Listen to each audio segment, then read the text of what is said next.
Bismillahirrahmanirrahim. Assalamualaikum warahmatullahi wabarakatuh. Yang terhormat Bapak Amirullah Setiahardi S. Terima kasih atas arahan dan bimbingannya sehingga kami dapat menyelesaikan proposal ini. Serta Bapak dan Ibu dosen penguji, kami sangat berharap masukan dan arahannya guna kesempurnaan tesis ini. Tak lupa pula rekan-rekan seperjuangan yang kami banggakan. Perkenankan, kami Jaka Prasetya, mahasiswa Magister Sains Ilmu Ekonomi 2019-2, akan memaparkan proposal tesis yang berjudul Analisa Investasi dan Tenaga Kerja terhadap Pertumbuhan Ekonomi di Kawasan Perdagangan Bebas dan Pelabuhan Bebas Batam. Awal mula Batam dibangun karena potensinya sangat besar. Batam anomali dengan daerah lain. Jika daerah lain dibangun berdasarkan kekayaan sumber daya alamnya, Batam tidak. Batam hanyalah pulau kecil kosong yang tandus, tanahnya berbauksit merah dan tidak punya sumber daya alam. Namun, Batam memperoleh anugerah Tuhan Yang Maha Kuasa Allah Subhanahu wa Ta'ala juga, karena Batam berada di lokasi yang sangat strategis, yang sangat jarang dimiliki oleh daerah lain. Negeri tetangga menyebutnya sebagai granted atau given by God Almighty, yang harus disyukuri dengan cara memanfaatkan sebesar-besarnya untuk kepentingan rakyat dan negara. Lokasi tersebut bernama Selat Malaka seperti yang kita lihat di gambar. Pemerintah telah menetapkan Batam sebagai kawasan strategis nasional atau KSN melalui Perpres nomor 87 tahun 2011 dari segi ekonomi dan pertahanan. Karena Batam berhadapan langsung dengan Selat Malaka yang juga merupakan bagian penting dalam dunia maritim karena mendukung mayoritas perdagangan maritim antara Eropa dan Asia Pasifik. Terdapat sebuah kanal atau alur yang bernama Kanal Phillips di sana yang merupakan titik tersempit, lebarnya hanya 800 meter. Sebagai catatan, tahun lalu ada kapal yang memblokade terusan Suez yang mogok, yang bernama kapal Evergreen, Everace, selama 1 pekan lamanya, panjangnya 400 meter, sehingga tak kurang membuat 200 unit kapal antri di terusan Suez, yang artinya 12% negara Eropa terganggu suplainya. Selat Malaka pun demikian, juga dapat mengganggu perdagangan dunia bila tidak dijaga dengan baik.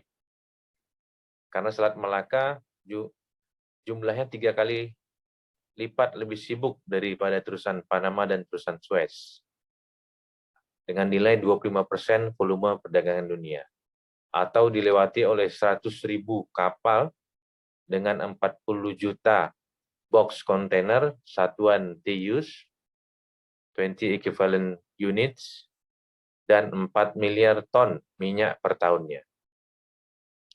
Perputaran uang di Selat Malaka senilai 250 miliar US, setara dengan 4 kuadriliun, dibanding Batam yang hanya 4,7 triliun per tahunnya, sehingga dengan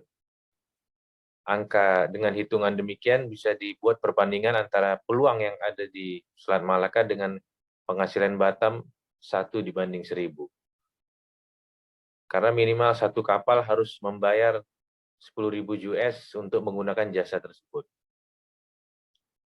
Sekaligus berjarak hanya 20 km dari Singapura yang berhasil memanfaatkan Selat Malaka sebagai salah satu pusat pertumbuhan ekonomi di dunia, terutama dalam hal industri, keuangan, pariwisata modern, jasa kesehatan dunia, dan sebagainya.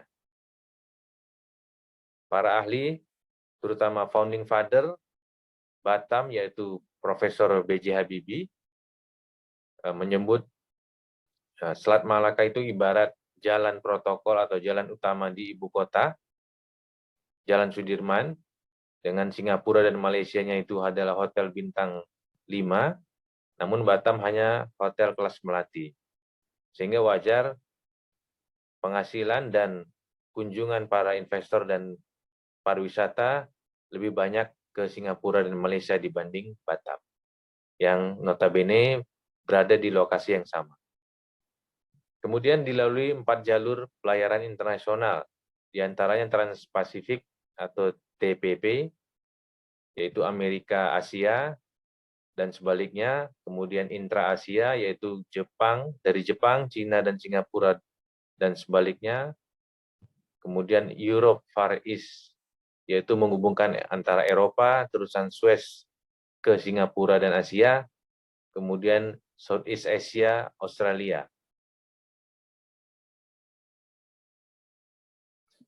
Kita lihat di sini adalah perbandingan antar pelabuhan kontainer atau pelabuhan transshipment yang ada di Selat Malaka.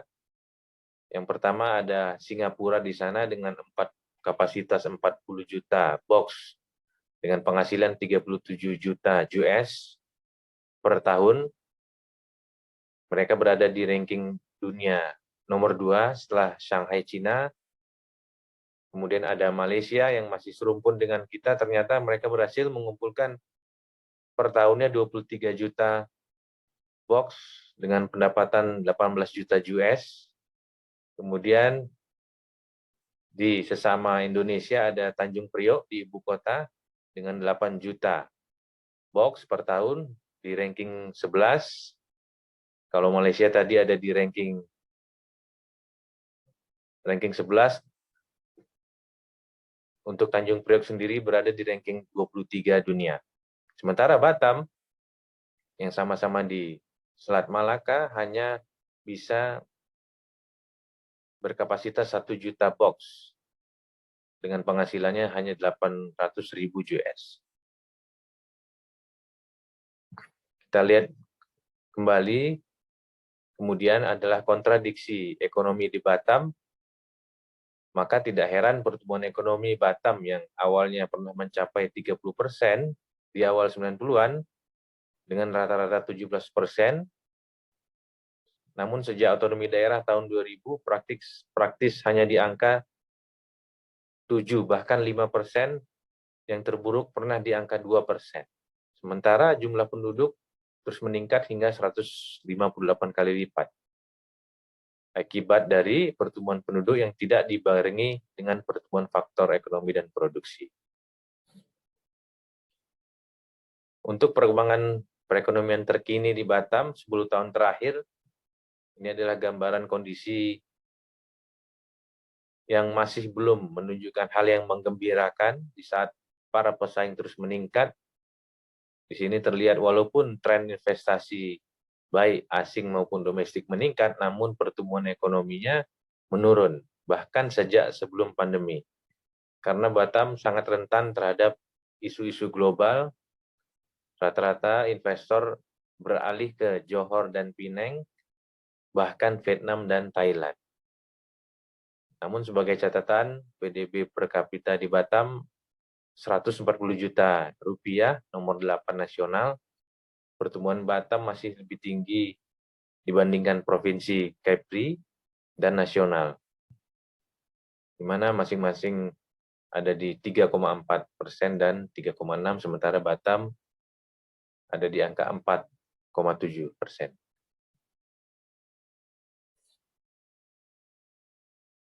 Alasan perlu meneliti Batam, yang pertama, Batam adalah kawasan strategis nasional dari segi ekonomi dan pertahanannya. Menurut Peraturan Presiden 87/2011, kemudian berbagai pihak mengharapkan Batam untuk terus meningkatkan kinerja ekonominya, baik di tingkat regional, nasional, maupun global. Perkembangan Batam yang pesat pada awalnya terus mengalami kemunduran. Di dekade 90-an, pertumbuhan mencapai angka 32%, namun di tahun 2000-an hanya di rata-rata 7%. Berbagai pihak, terutama pemerintah pusat, perlu mengambil langkah yang serius untuk mengembalikan kejayaan Batam, yaitu menurut founding father Prof. Habibie adalah Batam harus back to basic, kembali ke tujuan awalnya, itu sebagai daerah industri dan investasi. Rumusan masalahnya adalah yang peneliti simpulkan, yang pertama, apakah investasi memiliki pengaruh pada pertumbuhan ekonomi di Batam? Kemudian, apakah tenaga kerja yang terdapat di Batam memberikan pengaruh kepada pertumbuhan ekonomi? Yang ketiga, apakah investasi dan tenaga kerja secara bersama-sama berdampak pada pertumbuhan ekonomi di Batam? Kemudian terakhir, apa penyebab penurunan pertumbuhan ekonomi sejak tahun 2015? Sementara investasi dan tenaga kerja meningkat.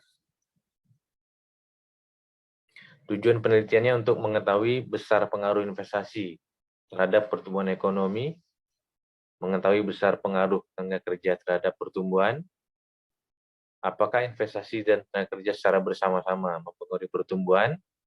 4, untuk mengetahui beberapa faktor yang menyebabkan penurunan pertumbuhan dikala investasi dan tenaga kerja meningkat. Manfaat penelitian untuk berkontribusi bagi pengembangan ilmu pengetahuan, khususnya dalam pengembangan ekonomi di kawasan bebas atau free trade zone dan kawasan ekonomi khusus atau special economic zone, menambah pengetahuan serta wujud sumbangan pemikiran bagi penulisan ilmiah. Ruang lingkup penelitian menganalisis besarnya nilai yang diperoleh dari investasi yang diberikan oleh para investor, baik asing maupun domestik, dan tenaga kerja yang merupakan putra-putri anak-anak bangsa Indonesia, serta pengaruhnya terhadap pertumbuhan ekonomi Batam.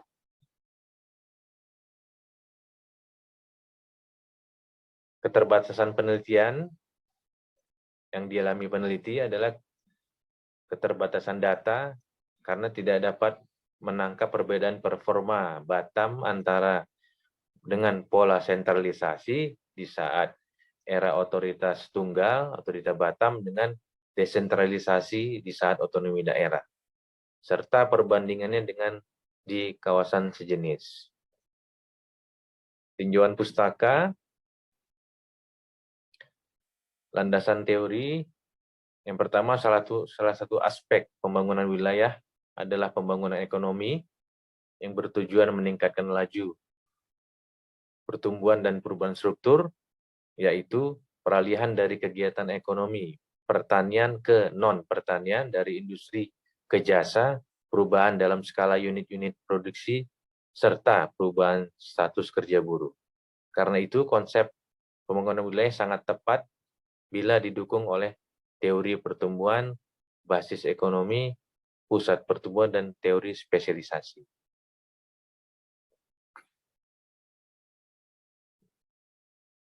Landasan teori pertumbuhan ekonomi menurut Kuncoro 2010, mulanya pembangunan untuk memperbaiki keadaan ekonomi di wilayah yang berguna untuk memperbaiki kesejahteraan penduduk dalam rangka upaya yang sedang mengalami pertumbuhan dapat dilihat pada kenaikan pendapatan per kapita, berpedoman pada besarnya jumlah pengangguran, angka kemiskinan, serta ketimpangan di wilayah tersebut. Investasi menurut Dumeri di tahun 96, investasi adalah permulaan dalam kegiatan produksi. Investasi pada hakikatnya dapat dikatakan sebagai modal awal pemerintah untuk mampu membangun berbagai sarana dan prasarana. Tenaga kerja menurut Sumarsono 2019, diperlukan kemampuan tenaga kerja agar dapat bersaing dalam sektor industri. Pertimbangan utamanya ialah bakat yang dimiliki serta penduduk yang dianggap mampu secara usia, karena di wilayah industri diperlukan kriteria tertentu serta batasan usia. Penelitian terdahulu oleh Astuti 2017, pengaruh tenaga kerja, investasi, dan pertumbuhan penduduk pada meningkatnya pertumbuhan ekonomi di Kabupaten Pelalawan, di mana variabel investasi memiliki pengaruh yang negatif malah dan signifikan pada pertumbuhan ekonominya. Tenaga kerja tidak berpengaruh pada pertumbuhan ekonomi, dan pertumbuhan penduduk tidak memberikan data yang signifikan pada pertumbuhan ekonomi. Dan menurut Bado 2016, yang meneliti tentang belanja modal, tenaga kerja, dan investasi, dan pengaruhnya di pertumbuhan ekonomi Sulawesi Selatan, di mana belanja modal yang dikeluarkan provinsi selama penelitian menunjukkan dampak yang signifikan pada pertumbuhan. Namun investasi juga memberikan dampak yang negatif pada pertumbuhan ekonomi di Sulawesi Selatan. Tenaga kerja memberikan dampak yang signifikan pada pertumbuhan ekonomi.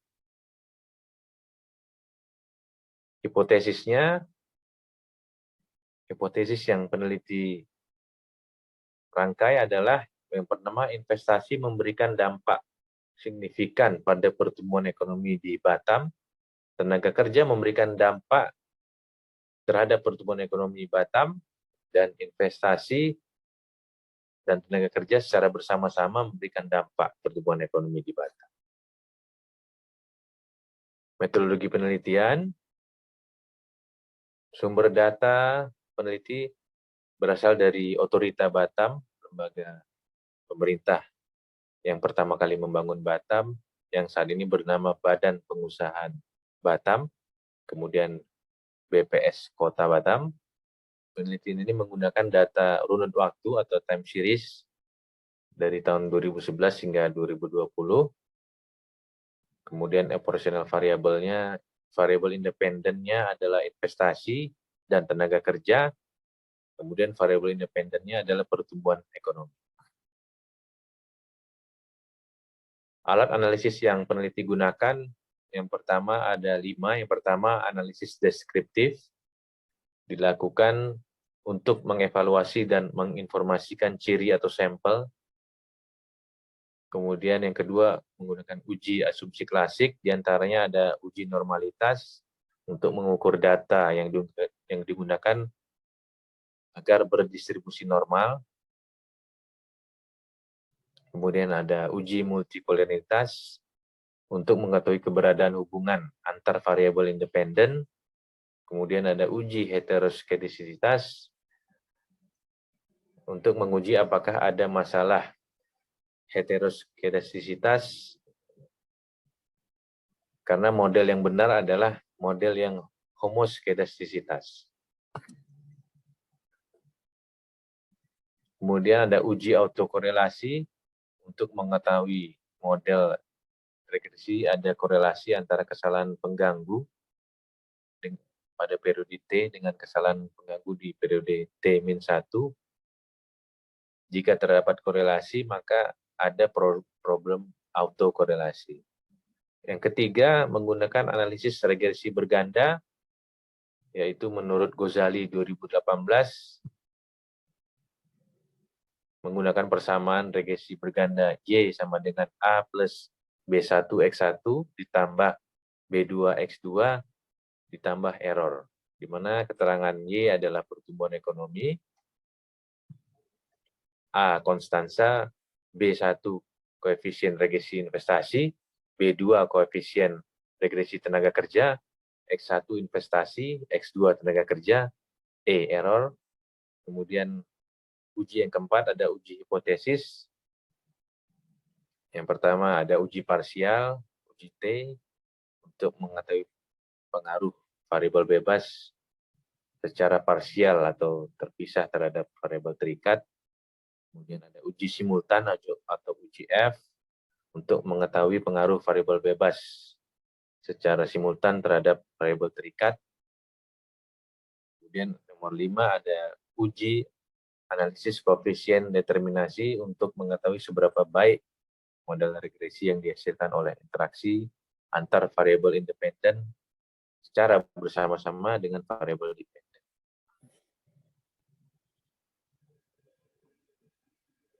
Demikian proposal yang dapat kami paparkan. Atas kesempatan dan masukan dari Bapak Ibu penguji dan Bapak Amirullah, serta rekan-rekan sekalian, kami ucapkan terima kasih. Mohon maaf atas segala kekurangan dan kesilapan. Selanjutnya kami kembalikan kepada Bapak dan Ibu penguji. Billahi taufiq wal hidayah. Assalamualaikum warahmatullahi wabarakatuh.